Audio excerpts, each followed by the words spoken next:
Young and stupid. Young and stupid. Mara niko here, mara niko there. Kama mara mia fala na madea. Na umu ujana kizee. And I meant to say I was young and stupid. Yes, guys, leo nataka turudi hapa kwetu nchini. Kuna binti alipigwa bonge la character development, aliniambia wakurugenzi hii. Yani hii yake ilikuja na so much sophistication. Ushaitandikwa sawa mpaka enyewe unajiita meeting kando unasema anyone else angetandikwa tu vivi hivi. Chapwa smart. And this is the story of this lady whose name I will not mention for obvious reasons. Haya. Wadau, mwaka ni 2016. 2016 kipusa wetu hapa amepiga mtihani wa kidato cha 4, amepita with flying colors, mambo mufti. Automatically akapata nafasi ya kuingia university. Lakini sababu mama yake ambaye alikuwa single mother alikuwa na uwezo, akaona hakuna haja tungojee hizi 1.5 years watu wanakaaga nje wakingojea kuingia university ya serikali. Sini muingize tu kwa one of these nice private universities hapa. Ye akimbize mambo yake. So wakati watu wa 2016 wanangoja kuingia university 2018, yeye 2017 September. Ama hiyo mambo iliisha siku hizi? Siku hizi mnaingia the following year. Oh, walai. Ala. Kwa hivyo hakuna hiyo kitu ya watu wa public kuringia watu wa private ilisha Ukimaliza tu computer classes mtu unaingia first year. Unaingia first year. So first year ni September ama ni September. Sasa enzi yetu bro. Ilikuwa sisi ukimaliza hivi unaingia September kama we ni mtu wa para. Kama we si mtu wa para unangoja the following year. So kama ulimaliza tuseme 2004 December, utaingia kampo 2006. Ushasahau man. Kuna za gapi hapo katikati, hakuna kitu ya maana unafanya hapo. Mimi in fact nilikuwa niende NYS mtu yangu. By then nilikuwa nimepanga kari yangu vizuri sana. Hii utangazaji naingia by all means. Nisipoingia straight utangazaji naenda jeshi. Jeshi wako na media. Nisipoingia jeshi naingia NYS. NYS niingie jeshi. Nikishaingia jeshi media. You guys. Lakini nilishaikimbia hiyo mbio yao pale Machakos. 16 kilometers nilienda sijui 1.5. Ulimi hapa. Ushaitoa ulimi hadi hapa. Yaani wewe. Haiwezi. Okay, tumedigress. The following year msichana wetu alikuwa ameingia private university. Sitasema ni gani. Fee kalipwa pale sasa, mambo iko safi, ameingia. Yani everything is going on very well.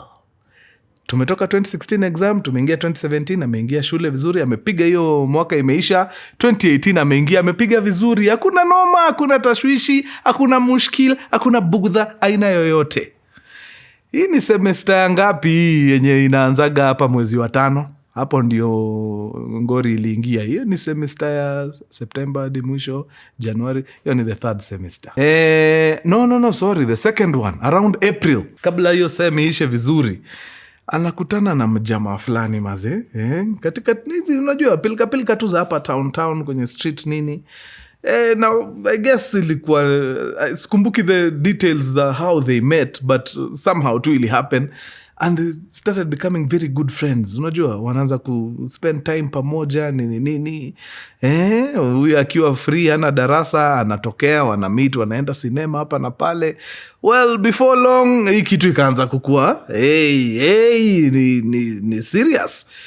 That was in April by the time they were meeting. By the time tunafika around June, hii kitu ilikuwa imeshakuwa so serious mpaka the guy akaambia mrembo bana, mtu wangu Jo, hii kitu kuna vile Jo na kumiss sana, hii kitu ya kuona weekendi nifurahishi sana. Kuna vile tunaweza organize ni na kuona daily Jo, itanibamba. Hiyo ni design tu ya Mwafrika kupropose, kukuambia ni aje si ukam tukaanishe mtu yangu, achana na hiyo mchezo unacheza. So before then akaka honeymoon period tangu wa meet to around hii June, wakati jamaa anampropozia, na si ile proposal ya kuja ni kuoe, hapana, ni kama tukae pamoja. So hizi 2 months hapa, magic was happening, guys. So apparently this guy alikuwa na relative huko. So from what he told the girl, ni ati the sister alikuwa anafanya kazi kwa one of the leading East African airlines. One of the leading airlines in East Africa, wacha niweke hivyo. So wakati uko na mtu kwa airline, kuna vitu waga unaweza enjoy kama next of kin ama close friend, relative. Hiyo kitu inaitwa buddy tickets. So sawa wanakuagana, Steve, naona unatambua buddy tickets. Kwani uko na mtu kwa airline? Hey, Steve, you roll different. Spikes ako na mtu Mbukinya.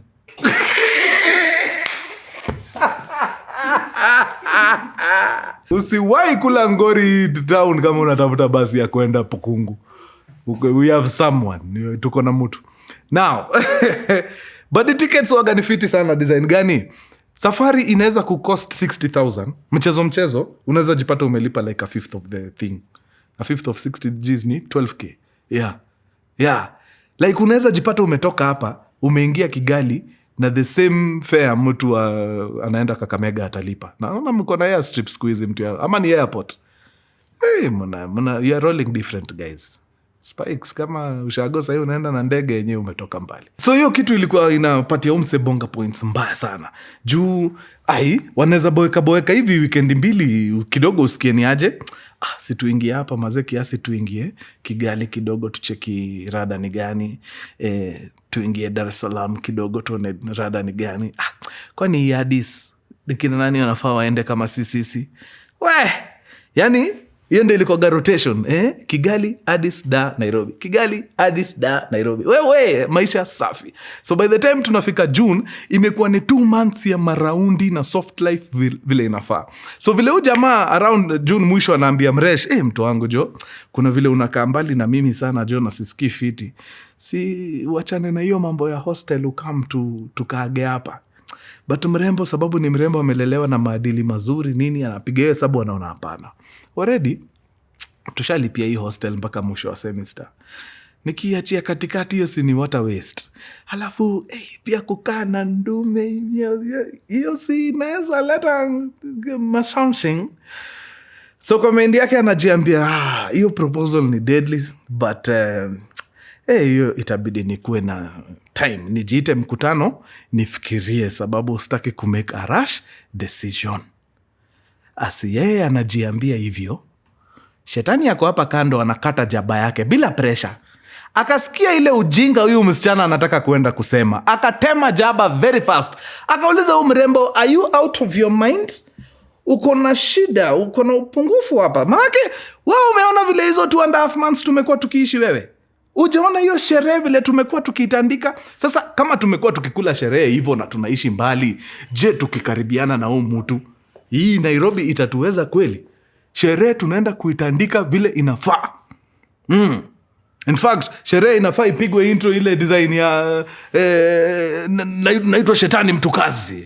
Na kama kuna kitu tunafanya ni tunapiga hii sherehe. Hii sherehe naye tunaipiga. Inapenda inapigwa, haipendi inapigwa tu. Hataki anapigwa, anataka anapigwa. Tunapiga hii kitu wewe. Hebu ambia huyu jamaa ile kitu anataka kusikia na uache hiyo upumbafu. Mrembo akaona hapa vile shetani amekuja na convincing points, akaambia mjamaa yenyewe, you are right. I think tunaweza fanya hii kitu, kwani iko nini? And before you can say jalapeno, hawa watu wawili walikuwa wanaishi kwa nyumba moja. Sasa ndio mapenzi inaenda kukithiri, inaenda kukita mizizi sawa sawa. Life was good. It was a bed of roses. Yani huyu mtu alikuwa na tick box zote za what every lady is looking for in a gentleman. Unajua, kila mwanamke ukimuuliza sahi hapa nje, anatafuta mtu anakaa design fulani. Unajua, kasura kazuri kidogo, kandevu kiasi hapa chini na kamustash kidogo. Anatafuta mtu ambaye kidogo kidogo hajajenga sana, kakitambi kwa mbali. Anatafuta mtu hairline kanapotea kiasi. Like the textbook, yani sahi. I don't know if you're getting my point, but yeah, he was everything. So wakaishi vizuri sana. Shule huko fee inalipwa vizuri, pesa ya hostel inalipwa. Msichana hiyo hapeani, sababu why pay for the hostel na tayari tuko na kanyumba hapa na mjamaa. Now things went on very well until around end of the year 2018.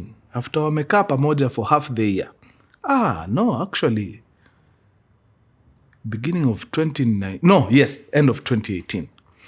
So wakiwa pale mazee, mapenzi bado imekita mizizi nini, ndio jamaa anamfungukia, anamwambia sasa baby, haki kuna kitu muaga nataka kukuambia, lakini mazee sijui yani utaichukuliaje. Hivi vile unaniona hivi bana, mimi ni mtu nilipiga application ya scholarship na nataka kurudi wapi? Shule. Nchi ya Uingereza. Nataka kwenda England mazee. Brito, unajua education system yao iko fiti, na Kenyans huaga kuna vile wanajel fiti pale Brito. So nimeona wacha nirudi kitabu mazee, na ni opportunity poa sana. Nimeget scholarship fiti ya a third. In fact wanalipa 2/3 of everything nafaa kulipa. So mina ni tu kuraise a third, bas mimi niingie shule niendelee na life. While it was very good news, yenyewe mtu kwenda shule ni kitu poa, mdema alijipata akifeel some type of way, sababu mazee yani ndio hii kitu yetu imeshika vizuri hivi, sasa unataka kwenda. Na wewe unajua hii Nairobi long distance relationships hakuna mahali zinaendaga, sijui hiyo unahitaji malaika chukue off akae na wewe kwa long distance relationship yako, sababu it's tricky guys. So akamwambia mazee ni sawa, kama hivyo ndio nini, siwezi come between wewe na dreams zako, ni fiti mazee, but man nitakuhata deadly jo. Yani nikiget namna nitakuwa na come hivyo na kuvisit, lakini kuchukua tu visa pale ya kukuja UK, ile process iko hapo, hii ni kama imeenda. So jamaa akamwambia okay, by then nakuona 100%, lakini kunaweza kuwa na a solution to this.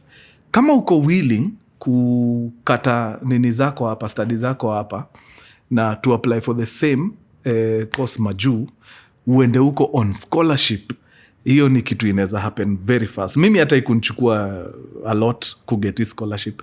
So kama uko willing na wazazi wako wako willing, ni direction tunaweza amua nini tuende. Mdema kona this is it.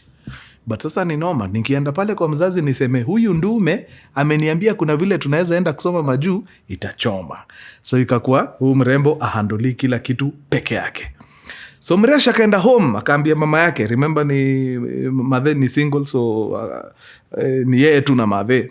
Akaambia sasa madhe ni aje, nimepata opportunity fiti, kunaweza kuwa na scholarships kali sana zinapatianwa majuu, na wase wanaziwai deadly, unaonaje? Unaweza kuwa comfortable nikienda kusoma ya majuu? Of course.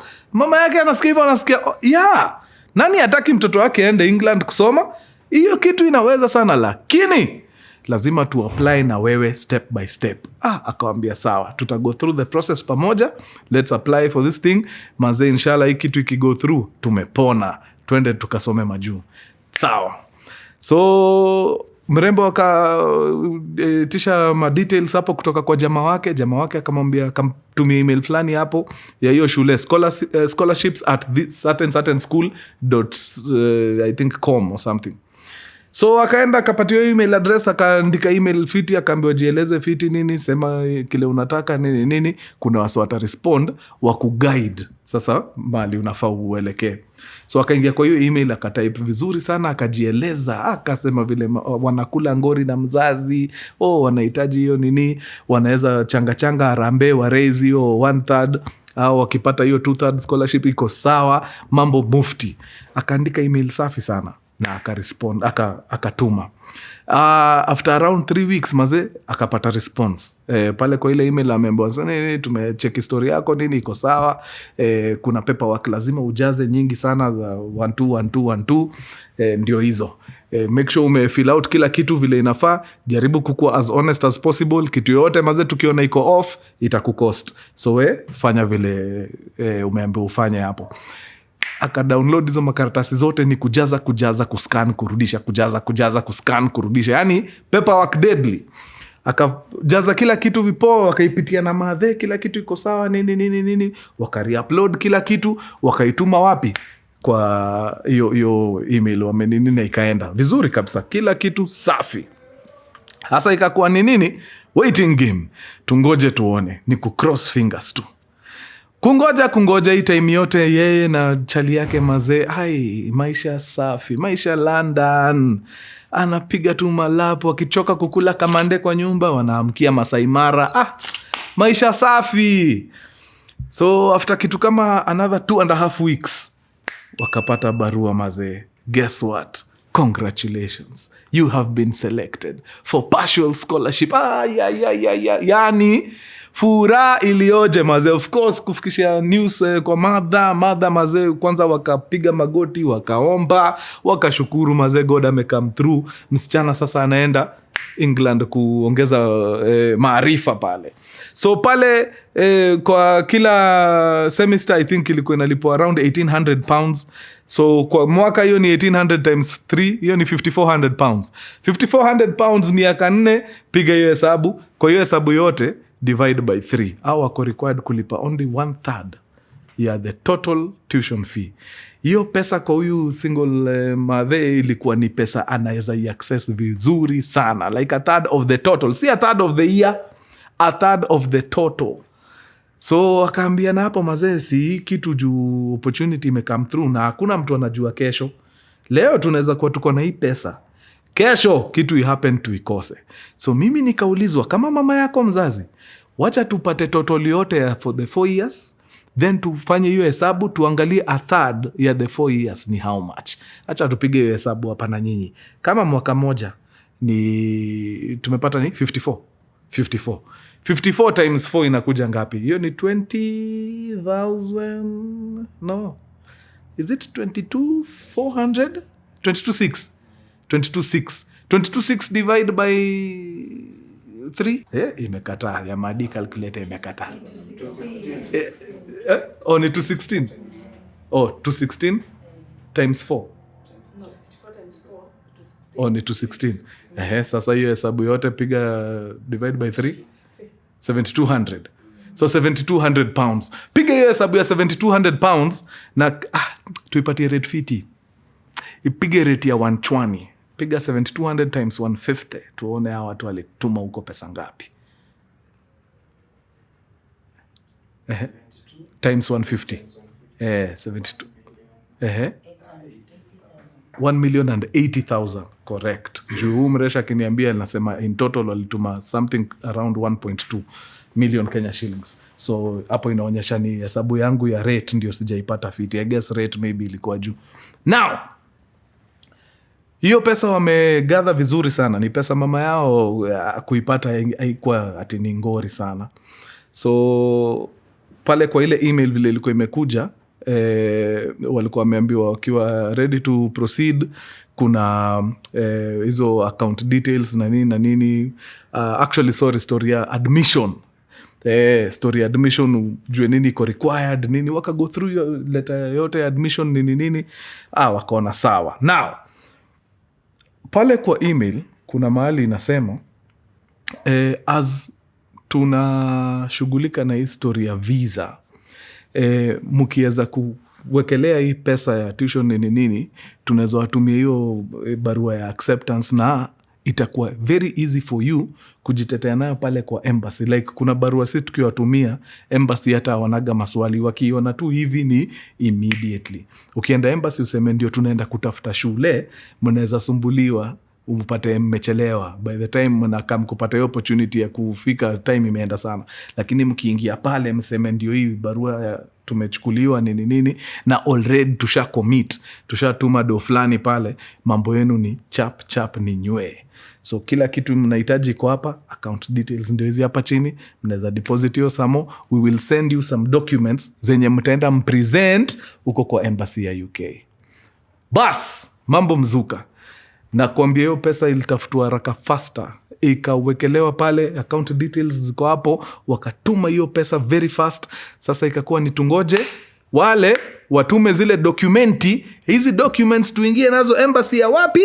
Ya UK. Nice. Haya, wachana na hawa kwanza, turudi hapa kwa huyu Ndume.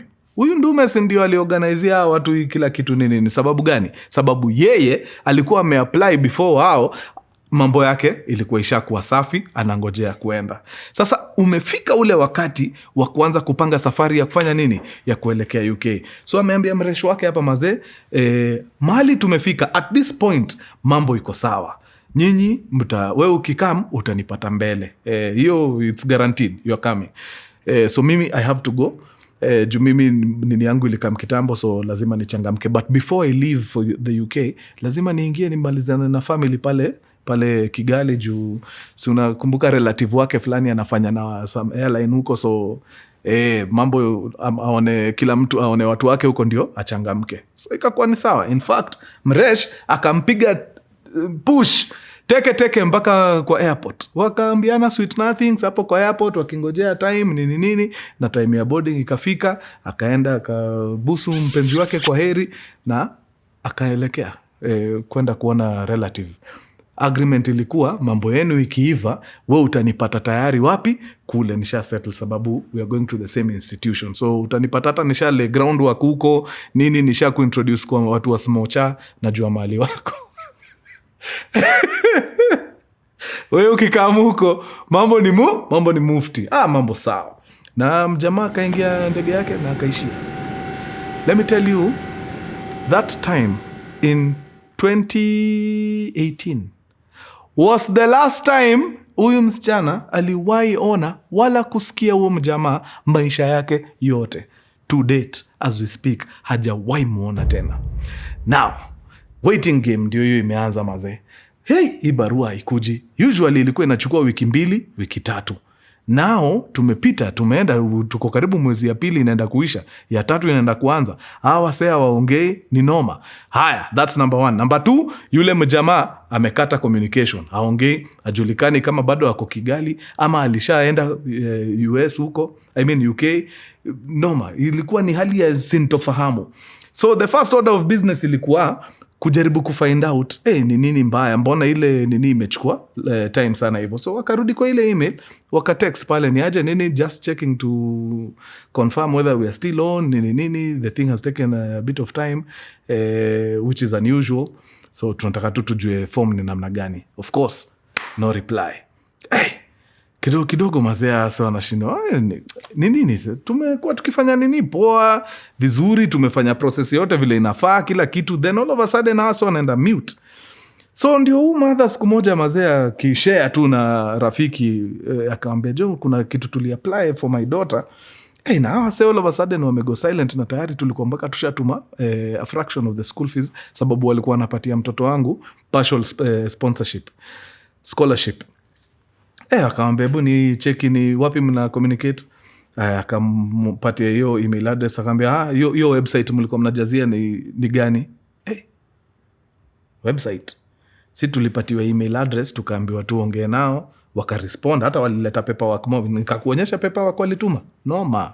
Hivi tukajaza mapaperwork huko nini. Email, hakuna site mlienda mkaklik iko na place ya scholarships nini. Hakuna. Hapana, tukitaka tu kuona mambo ya shule ndio tulikuwa tunaenda kwa website tunaona mambo ya shule, lakini tukicommunicate na hawa tulikuwa tunatumia hii email. Immediately compare emails, wakaenda wakafungua site ya shule. Vizuri sana. Kwa hiyo site ukifungua tu hivi, ukiscroll kuna place ya scholarships hapa chini. Ukiklik hapo kwa scholarships inakuonyesha the email ambayo unatumia inquire stories. Kila kitu iko on the website. Now, that email is a complete replica of email awase walikuwa nayo, apart from 3 letters. Hii email ya origi ilikuwa ni hiyo scholarships at the name of the school .edu. Hawa email yao ilikuwa hivyo, scholarships at the name of the school .com. Hao watu wamekuwa wakiongea tu na mtu fulani yako kwa bedroom mahali. Hii hakuna shule kama hiyo, email ya shule kama hiyo ever. Wewe sasa ni kububujikwa na kila kitu, mate, machozi, jasho, kila kitu. Hapa milioni na inaweza kuwa imekunywa maji. So ni kujaribu kuanza kuuliza, mama ameanza kuongea mpaka na maaskari mazeni aje, jo kuna waseni kama ametukon, tumetuma pesa huko mazee milioni, but tulituma pesa kwa an actual account number. Is it possible for nyinyi, niko sure mko na kitengo fulani tu hapo ya financial crimes, mnaweza ingia huko muangalie kama hiyo place tulituma hiyo pesa, tunaweza shika huyo mwenye hiyo account. Of course mazee askari wakafanya mambo yao, wakakommunicate, wakapata hiyo account iko country tofauti, kuulizia huko kwa hiyo country wana discover huko kwanza ni crime ngori sana. Apparently what happens ni wanakama wana hack account yako. For example, Doliwe uko na account yako, tunakuja tuna hack hiyo account yako, tunaikomandia for some time, then tunatandika mtu huko Kenya. Huyo mtu akishatoa pesa tunairusha kwa account yako teketeke, then ikishaingia over a period of like a week 2 weeks tunatoanga tu pesa kidogo kidogo daily. Once tumemalizana nayo tunarudisha account yako. Kama tunataka kurudisha, kama hatutaki uwe kwenda, tumepata kile tunataka. So ile siku ngori zitakam, wase wakifuata hiyo trail watakama wane, kuna pesa hapa ilirushwa kwa akaunti ya Doli, hebu acha tuende tuangalie. Doli akishiko huko anaambia ama jamani aje, hii account mimi ilinitoka. Bahati hata ni haikuwa na pesa, otherwise wangenifanya mbaya. But ilinitoka, nilihakiwa na ikaenda hivyo. So hivyo ndio hao wase wamekuwa wakioperate. Ni kuibiwa. Sasa kuna siri msichana amejiwekea. Hakuwahi ambia mama yake hii time yote ya kwamba hii idea ili originate from someone they were cohabiting with akiwa shule. Hiyo idea alijiwekea. But sasa since yeye anajua mazee huyu jamaa ndio alinishikanisha, lazima huyu jamaa kwe ako part of kitu yote. But sasa amekata communication, kila kitu, mazee hapatikani. So akapanga safari teke mpaka Kigali. Akaenda huko mazee kwa hiyo ofisi ya hiyo airline, akapatiana picha. Akaambia majamani aje John, nikaweza ongea na mtu wenu wa HR itasaidia. Huyu mtu sister yake anafanya kazi hapa, na ni tu kuidentify sister yake ni nani, sababu kuna vitu ametufanya huko na si fiti na tunamtafuta. In fact hata gava inamtafuta. But mazee hiyo ni nakaaje? First of all hata yuko sure kama historia sister ndio ako hiyo airline ni ukweli. Anyone anaweza kuwa alimpatia access to hizo body tickets. Si ati lazima ikuwe ni sister yake, inaweza kuwa anyone. Hata mimi sahii Mkuru nikitaka sahii niongeleshe mtutu wa South African Airways na anipende, which is obvious, atanipenda, atanige body tickets. So mazee hiyo leader ikulead anyway. Akamwambia mazee ni noma, I wish uko na picha ya documents zake nini to get hata actual names na what not nini. So ndio saa udem akika chini ndio anaanza kureplay life yake yote, na ujamaa anaanza kuona tu wenyewe, walai aki nilibebwa ufala. Do you know period ya hawa watu kuishi pamoja yote, never, not even once did she ever come across any piece of document yenye inashow umseni nani. Hakuwa iona government ID yake, hakuwa iona passport yake origi. Ile time walikuwa anakimbia anamsindikiza akisema ati anaenda Rwanda kuona sister yake ndio ende majuu. At some point anakumbuka akiambia huo jamaa, hebu ni cheki passport yako, juu aliona passport yake for the first time. Then all of a sudden umse akadodge tu, I think alichange tu subject in a very clever way, na udema akasahau. So huyu jamaa alitoka hiyo airport udema hajawahi ona hiyo document, hajawahi ona ID yake, hajawahi ona passport. Maybe hata ile jina huyu jamaa alimwambia anaitwa, maybe hiyo hata si jina yake. The only thing udema konayo ni picha. That's the only thing. Wamejaribu kutafuta huyu jamaa left, right and center, but in the process of kujaribu kuinvestigate, wamekama wakadiscover like 2, 3, 4 other people wenye wametandikwa na the same design. Like Wagondisa hii wamefika place long con ndio wanacheza. Like mimi najua mimi ni mwizi na yani niko na time na wewe, nimejipatia miezi 8 ya kukuchapa na nakuchapa safi. It was crazy. Eventually tu wenyewe waliona hapa Joy ni kukimbiza upepo. Yeah, hawa watu wamedisappear into thin air. Walikama wakaambiwa jo hii cartel sana sana iko based UK, so history ya UK za actually ni ukweli. Huyu jamaa alikuwa anaenda huko juu huko unasikia ni hatari, hiyo kitu wanaipiga huko mbaya sana. Yeah, but any help mazee imehit a brick wall na wase wengi sana jo wamesafa hiyo story, but it is what it is, man. Yeah.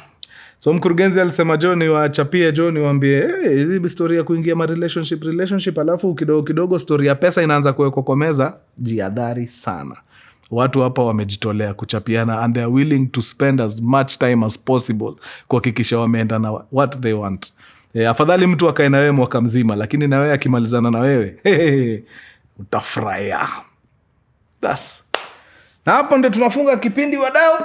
Tuonane katika kipindi kijacho. Adios muchachos. Peace.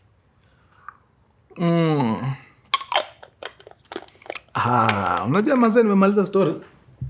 Hapo nakumbuka kuna place fulani Devo alikuwa anarudi tena. Na nimeisahau. Actually alikuwa anarudi places 3. Itaenda hivyo. Anyway, ya mwisho kabisa ni wakati huyu msichana amegundua ametandikwa guys. Akiwa shughuli zake alikutana na Devo amebeba suitcase, akashindwa rada after umenienjoy hiyo design yote. Devo akamwambia mazee mimi niligundua yenyewe. Wacha hizi shule za but sasa hii joke make sense juu kuna kajoke nimeacha hapo katikati. Wachana naye. Nitaisema next time. Man, ni bio ya lunch mbao. Young and stupid. Young and stupid. Hey, young and stupid. Young and